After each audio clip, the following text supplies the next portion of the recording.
വന്നൊരു മോഹം ഇന്നത് എന്നില് മുന്നില് വേഗം പായിണതങ്ങനെ കണ്ണില് കാണും കണ്ണു നിറഞ്ഞൊരു നെഞ്ചിന് താളം അടിപ്പതറാത്തൊരു മനസ്സ്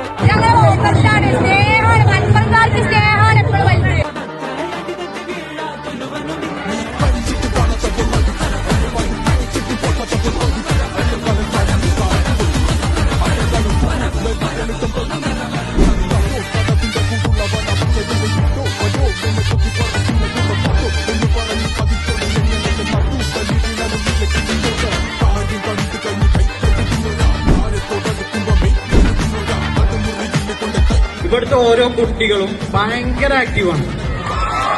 ഒന്നും പറയാനല്ല മക്കളെ, ഇത് അടിപൊളിയാണ്. പിന്നെ സൽക്കരിക്കുന്ന കേസില് ഒരുപാട് സ്റ്റാളുകളിൽ ഈ 12 സ്റ്റാളുകളിലുള്ള ആളുകളും ഭയങ്കര ആക്റ്റീവായിട്ട് സൽക്കരിച്ചു. ഒരുപാട് സന്തോഷമുണ്ട്.